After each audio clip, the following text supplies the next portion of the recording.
প্রশাসনের কিছু গাফলতির কারণে এখন আমরা ক্লাসে ঢুকতে পারিনি। আমরা প্রস্তাবিত ঢাকা কেন্দ্রীয় বিশ্ববিদ্যালয়ের নবীন চান্সপ্রাপ্ত এবং ভর্তি হচ্ছে 24-25 সেশনের শিক্ষার্থী। গতকাল অর্থাৎ 29 অক্টোবর থেকে সকাল 10টা থেকে আমাদের সহপাঠী ভাইরা অনশন কর্মসূচি পালন করে যাচ্ছে। তো কালকে কোনো প্রশাসন বা আমাদের কোনো কেউ এখানে দেখতে আসেনি। আজকে পর্যন্ত তারা অনশনরত অবস্থায় আছে। এর মধ্যে 4 জন শিক্ষার্থী এখন অসুস্থ আছে এবং কেউ কেউ হসপিটালে ভর্তিও আছে। আমরা চাচ্ছি যে আমাদের দ্রুত ক্লাসে ফেরানো হোক। ঢাকা সেন্ট্রাল ইউনিভার্সিটিতে পরীক্ষা দিয়েছি, পাবলিক ঢাকা সেন্ট্রাল ইউনিভার্সিটি নামে। আমাদের কোয়েশ্চেন, আমাদের সব কিছুই হয়েছে ঢাকা সেন্ট্রাল ইউনিভার্সিটি নামে, কিন্তু আমাদেরকে নোটিশের মাধ্যমে জানানো হয়েছিল 13 তারিখ আমাদের ডকুমেন্ট সব কিছু নিবে, তারপর ওইটা পিছিয়ে দিয়ে নিয়েছে 30 তারিখ ডকুমেন্ট নেওয়ার কথা বলেছে।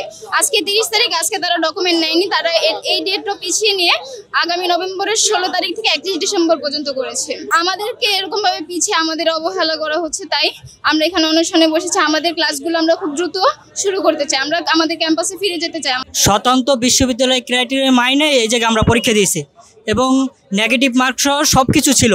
সো অনেক শিক্ষার্থী, হাজার হাজার শিক্ষার্থীর সাথে যুদ্ধ করে আজ আমরা এই জায়গায় এসেছি, কিন্তু প্রশাসনের কিছু গাফলতির কারণে এখন আমরা ক্লাসে ঢুকতে পারিনি। আমাদের বারবার ডেট পিছানো হচ্ছে। সো আবার অনেক জায়গায় শুনতে পাচ্ছি যে এই প্রস্তাবিত বিশ্ববিদ্যালয় ঢাকা কেন্দ্রীয় বিশ্ববিদ্যালয়ে এই জায়গা থেকে অনেক সমস্যা হচ্ছে, আমাদের নাকি জাতীয় বিশ্ববিদ্যালয় নেওয়ার মতো একটা প্ল্যানিং চলছে নাকি। কিন্তু আমরা আমাদের দিক থেকে বলতে চাই, জাতীয় বিশ্ববিদ্যালয়ে ফেরার মতো কোনো পথ নাই। এটা কখনোই সম্ভব না, এটা আমাদের কখনোই সম্ভব হবে না, আর এটা আমরা কখনোই মানব না। তাতে আমাদের শেষ রক্তবিন্দু পর্যন্ত আমরা এটা মানব না। এখন আপাতত আমরা যেহেতু ঢাকা কেন্দ্রীয় বিশ্ববিদ্যালয়ে ভর্তি হয়েছি, যেহেতু এই যে প্রতিষ্ঠানগুলো রানিং আছে, সেহেতু এক্ষেত্রে সরকার যেই পদক্ষেপটা নিবে, আমরা আপাতত ওই পদক্ষেপ হিসেবেই ক্যাম্পাসে ঢুকতে চাই। তারপরে ধীরে ধীরে আমাদের সকল বিশ্ববিদ্যালয়ের ক্রাইটেরিয়া অনুযায়ী আমাদের বিশ্ববিদ্যালয়ের সকল সুযোগ সুবিধা দেওয়া হোক। আমাদের 2 জন শিক্ষার্থী গতকালকে অসুস্থ ছিল, একজনকে ঢাকা মেডিকেলে ভর্তি করেছি, আরেকজনকে পপুলারে ভর্তি করেছি।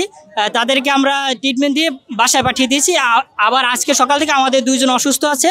প্রশাসন থেকে এখন পর্যন্ত আমাদের কোনো ওইরকম বার্তা দেয় নাই, কোনো ক্লিয়ার কিছু বলে নাই এখন পর্যন্ত। আমাদের গত কয়েক বছর যাবত যে এখানে যে 7 কলেজে এক্সামটা নিচ্ছে, তখন কিন্তু এখানে নেগেটিভ মার্ক ছিল না, কিন্তু আমরা নেগেটিভ মার্ক দিয়ে এক্সামটা দিয়েছি। আর তখন আমাদের বলা হয়েছে যে আমাদের যে 24-25 ব্যাচটা আছে, এই 24-25 ব্যাচ থেকেই আমাদের শুরু হবে, যে ঢাকা সেন্ট্রাল ইউনিভার্সিটি ক্লাসটা শুরু হবে। তো এই গেল, এরপর আমাদের বিভিন্নভাবে কয়েকবার নোটিশ দেওয়া হয়েছে, যে আমাদের বলা হয়েছে যে 30 তারিখের দিন কাগজপত্র জমা দিব, দিয়ে ক্লাসটা ওই দিনই শুরু হবে। এরপরে আবার নোটিশ দেওয়া হয়েছে যে 30 তারিখ থেকে 15 তারিখ, নভেম্বরের 15 তারিখ পর্যন্ত কাগজপত্র জমা নেওয়ার ডেট। এইটাও মানার পরবর্তীতে তারা কয়েকদিন 2-3 দিন আগে নোটিশ দিয়েছে যে নভেম্বরের 15 তারিখ থেকে একদম নভেম্বরের 30 তারিখ অবধি শুধুমাত্র কাগজপত্র জমা নেই, ক্লাসের কথা কিন্তু কিছু বলে নাই। এরপরে যদি আমাদের এখন কাগজপত্র জমা নেওয়ার পরে ভর্তি কার্যক্রমটা শেষ হবার পরবর্তীতে ক্লাসটা কখন নেবে? ডিসেম্বর মাসে নেবে, কিন্তু ডিসেম্বর মাসে সম্পূর্ণ বন্ধই থাকে। ডিসেম্বর মাসে দেখা যায় এই ছুটি সেই ছুটি এরকম করে অলরেডি 17-18 দিন চলে যায়। আবার শুক্রবার সহ তো এমনিতে তো মাসে তো ক্লাসে 5-20 দিন ক্লাসে, তার মধ্যে যদি 18-19 দিন চলে যায়, ক্লাসটা কখন দিব? আমাদের একদম 2025 এই সাল, পুরোটা সালই তো নষ্ট। আমাদের সাথে যে ব্যাচমেটরা আছে তারা ঢাকা ইউনিভার্সিটি, রাজশাহী ইউনিভার্সিটি, যে এগুলি না হয় বাদ দিলাম, যে সকল ন্যাশনাল কলেজে যারা ভর্তি হয়েছে তারা বর্তমানে 1st সেমিস্টার এক্সাম দিতে চায়, সেখানে এখন